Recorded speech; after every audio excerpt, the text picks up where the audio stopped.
We're ready. Google, this is Houston. Please call Endeavor and ISS for a voice check. Let's do what we've got to do, which is say hello to them. And so what I do is this. I say, Endeavor ISS, this is Miles O'Brien with Google. How do you hear me? Miles, we have you loud and clear. How do you hear us? 5 by 5, Commander Mark Kelly. Good to see you guys. You look hale and hearty. Congratulations on installing the Alpha Magnetic Spectrometer. That's great news. I wanted to, before we get to the questions from folks, there wasn't a lot of time for folks on Google Moderator to weigh in on the tile damage. I'm curious what your thoughts are on what you've seen. How concerned are you about these ding tiles on the belly of the shuttle? Yeah, so we took a look this morning at some of the photos and the message traffic that came up. There's 3 areas that, are a little bit of concern. The team on the ground will decide over the next couple days if we have to take a closer look at it. But the current damage doesn't seem, we've seen this kind of stuff before, and it's not too big of a concern for us. All right, good. Without further ado, let's get to some of our questions.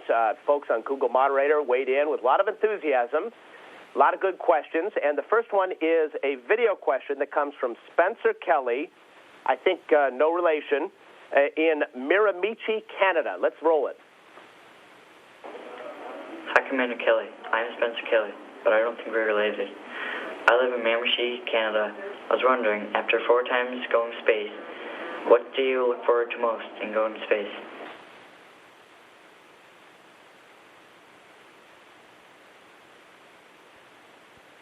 Hey, hi, Spencer. Mark, I don't know. Could you hear it? We have an honorary Canadian on board next to me. Yeah, we heard the question, Miles. After 4 times in flight, okay, what do I look forward to the most? Well, these missions are very, very challenging and very rewarding. There's a lot to do. I particularly like looking at the Earth and the small amount of chance we get, but also flying through the space station is an awful lot of fun. So those 2 things are high on my list. All right, let's go to question number 2. This one is a text question, actually a couple of questions for you, Mark. One of them comes from Watertown, New York. The first one, an observation from an old Marine to an old sailor. I don't know if you like the old part, but he's a sailor for sure. Come back safely. What's in store for our space program remains to be seen. It will be exciting, but not as exciting as seeing Gabby back on her feet at full throttle. And then this one from St. Mary's, Ohio. This one is, he says, Mr. Gifford, is it difficult leaving your wife even though she's doing well? I think she would want to be where you are now. God bless you and your wife and the whole crew. And, Mark, I'll just button it up with, I know Gabby had surgery yesterday. I assume you've had some updates. How are things going? Well, I had the chance at the end of the day to call her mom and her chief of staff and my brother periodically through as the surgery was going on, and she's doing really well. Everything went as planned. Her neurosurgeons are very happy. She's recuperating, and she's actually getting back to therapy today. So it went really, really well. Now, of course, Gabby was at the launch. I understand you're carrying her wedding ring with you. Do you have it on you? And also, I'm just curious. I know you have a busy day up there. Oh, you have it. Let's see it. It's great, right around your neck. It's right there. In the course of your busy day, obviously you have a lot to think about up there. Your thoughts must go to her as well. Yeah, obviously this has been a long road since January 8th for us. Her having surgery yesterday was not planned all along, but she was ready, and the doctors, wanted to do it then, and didn't make sense to wait a couple weeks until I got back. So I've been thinking a little bit about that, but it's pretty common surgery, and it went really well. She was really excited to be at the launch, really enjoyed it a lot. She was there with not only my kids, but all the children and spouses of the rest of the crew, and they really had a great time, despite the fact that we went through some clouds there in about 20 seconds. Yeah, I think it was about 20 seconds after launch, you guys disappeared. I tell you what, pass the mic over to Ron Guerin. Ron, who is a space station keeper and has spent a little bit of time up there. You tweeted a photo of the Mississippi River the other day, and NASA has been sending images as well. What's it like to see the devastation of that flooding from space? Well, Miles, that's an interesting question because we do have this sense of isolation being up here, living off the planet. But at the same time, even though we have this sense of isolation, we have the ability to be more connected with things on the ground because we fly over it all the time. So, watching the Mississippi River flooding on the news and then flying over it are two different things, and seeing with our own eyes the devastation and the tragedy that's going on in that area of the country is really something, and we feel a responsibility to try and document that as best we can as time allows and take as many pictures of that area as we can. All right, our next question is a video question. It's aimed at Mike Fink, so while we're playing it, why don't you send the microphone over to Mike, and let's listen. This one comes from Wilmington, North Carolina, from Callie Davis and Anderson Branch. I'm Callie Davis. I'm Anderson Branch. And we're from Wilmington, North Carolina, and we were wondering what's the hardest thing about being in space.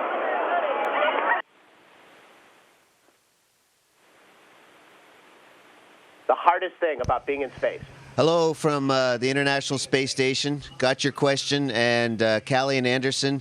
My favorite thing about being in space is flying, and yesterday we opened up the hatch to the International Space Station, and I could really stretch my legs and fly from one end to the other, and we have a beautiful space station. I also really like looking at our beautiful planet. It's the most beautiful planet in the whole solar system. All right. We had promised to see Greg Chamatoff and Greg Johnson. Obviously, they're busy doing other things. Andrew Feustel is there. Why don't you pass the microphone to him? And for viewers out there, Andrew flew. Are you going to bring him in? You're going to bring him in now?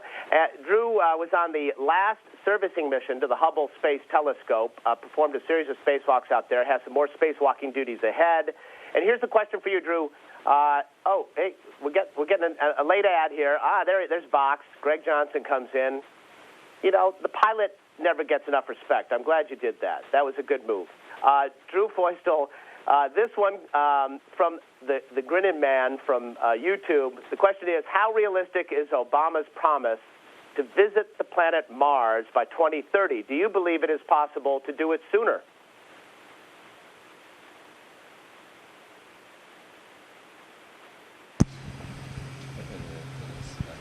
Hey, hi Miles, how you doing? Thanks for the question, and it's sort of a bigger question I think to answer is what direction we're going, and I think we're all as space explorers interested in eventually getting onto Mars, and also visiting the moon since that's our nearest neighbor. In my vision, can we do it sooner? I think we can, and hopefully with the progress we're making with the commercial launch vehicles and what NASA's doing for heavy lift, and with the intent, as long as we have the intent to make it onto to Mars eventually, we will get there as humans. I don't think we'll ever stop exploring, and we're all excited to be a part of the great adventure, really all starting right here on the International Space Station. Well, a lot of people who know a little bit about space would tell you the hurdles are not technological, they're more political, right? Well, certainly, Miles, that's one way to look at it, and there are a lot of challenges that we have ahead. Of course, one of the great things, as I mentioned, about the space station is that it's international, and I think all of us support the notion of international cooperation for longer-term space exploration, not only to the moon, but eventually onto Mars. All right, pass it over to the pilot, Greg Johnson. Box, question for you. This one comes from Hanging with Joe from San Francisco. At what point during the mission does it sink in that you are one of the only few people on Earth to have been able to see Earth from space?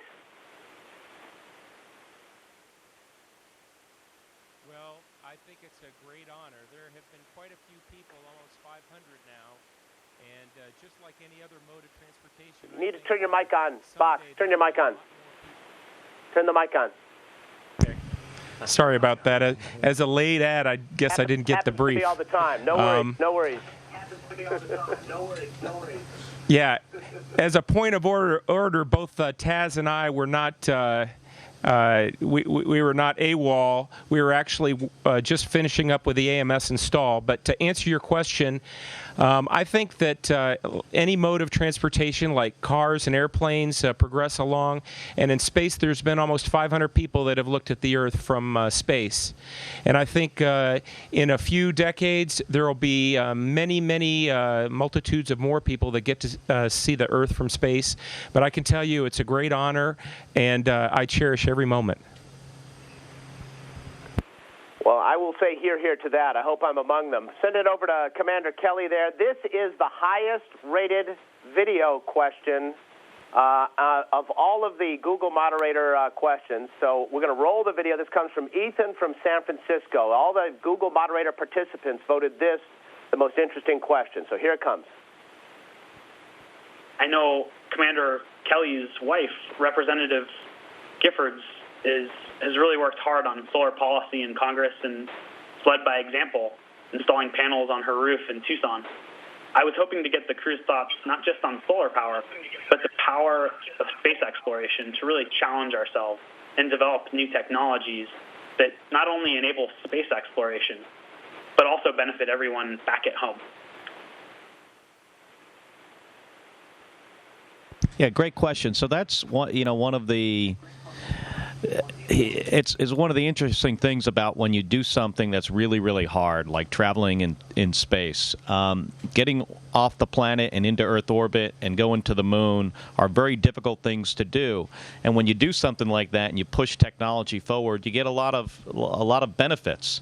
Things that people currently use every day, like telecommunications and their cell phones and computers, had a lot to do with the United States reaching to put men on the moon, and then what we've been doing in space exploration for the last 40 years. So, it's really a technology driver, and it's really important for our country. So, obviously, we're here, and we're big promoters of space exploration, but it's one thing that drives our economy, and it's, important for the advancement of science and technology. But great question. All right, this one's, a couple of you can take this if you like. This one comes from Smith5SE from Michigan. Commander Kelly and crew, he says, how do you feel about using social media to share your personal story as an astronaut and inspire others? Has it been beneficial for you, and will you continue to use it for outreach upon wheel stop? So the question, the tweeting and all the social networking, the way you connect with people has changed. Yeah, Miles, I've certainly noticed the difference between my last mission 2 years ago and this mission with social media, including tweeting. We were, some of us, like myself, Box, and a few others, were able to tweet right before our launch, and we shared our special meals that we had and what it was like to wake up on launch day and everything, and people really enjoyed it. And that's how we pay back to the people who pay for our salaries, is to share this adventure with them. Another tweeter on board is Ron Guerin. I think he's gotten a lot of popularity from showing some of the things he's been able to see from space. Yeah, Miles. I think those of us that have the privilege of flying in space and seeing the Earth from space, we understand that it's a responsibility to share that with everybody as best we can. And some of the social media that we use, Twitter, and we have websites. Fragile Oasis is a blog site that we're using, is a way for us to have people follow along on the mission, not just as spectators, but almost as fellow crew members, and to really participate in what we're doing. And like I said, we have we understand we have a big responsibility to share what we're doing with as many people as we can, and this is one of the tools that we use to do that. This can go to, I'll tell you what, let's go to, send it over to Drew, I guess, for this one. This one comes from Florida on YouTube. When you're in orbit, do you have to make a lot of maneuvers due to satellites, space debris, and other stuff?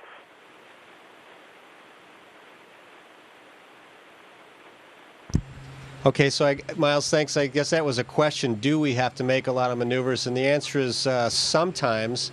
Fortunately, many of those items are tracked for us. Well, all the items that we make maneuvers for are tracked for us, and so we do that from time to time. It's not as frequent as some might think.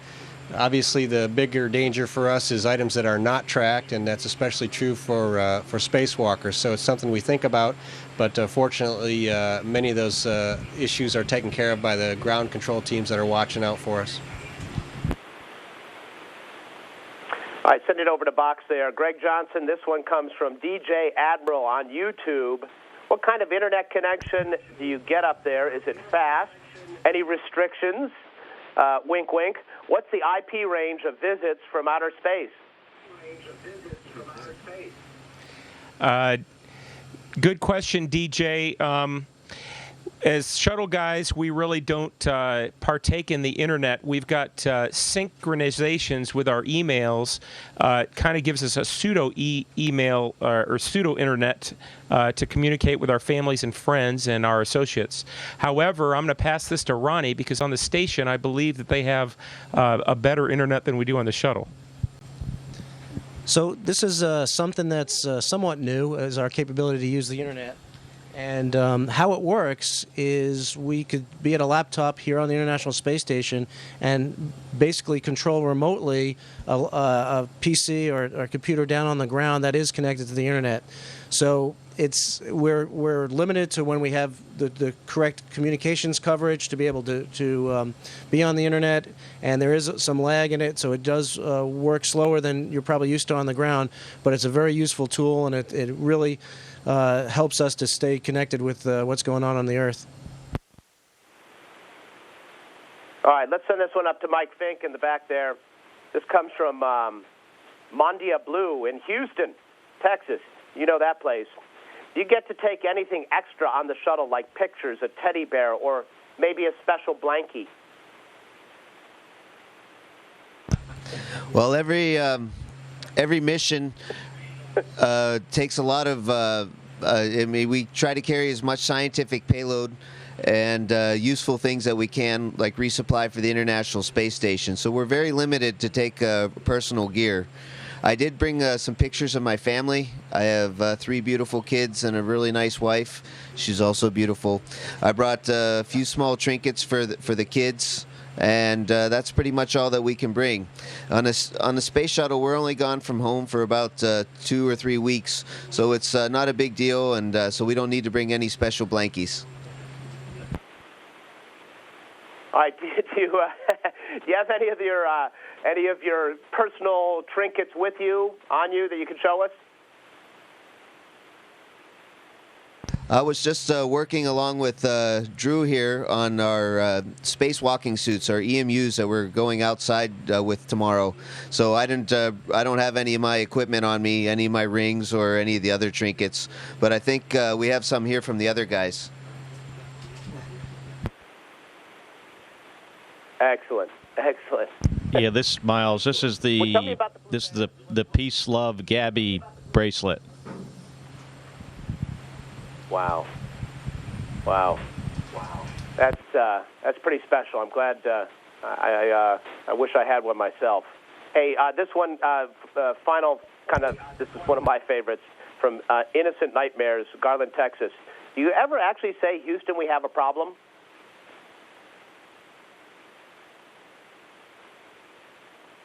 You know, if we had an issue, we would just normally call the ground with Houston, Endeavor, and then we would talk about our problem.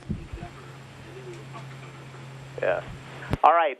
That's about all the time we have. I got to implore upon you, group somersault. Can you do one for me? Yeah, no problem. I think we can do that, right?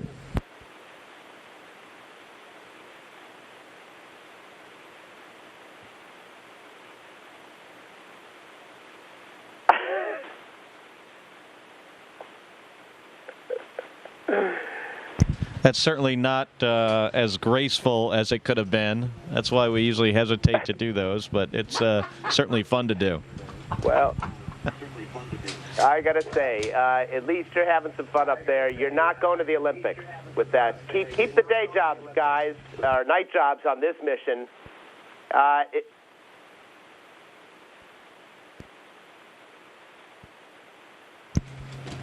Yeah, Miles, and I'll send you one of these bracelets.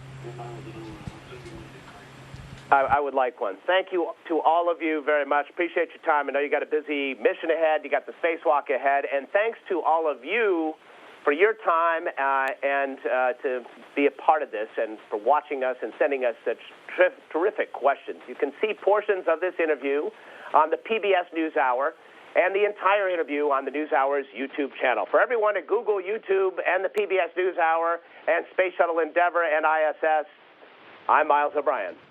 Station Endeavour, this is Houston ACR. That concludes the event.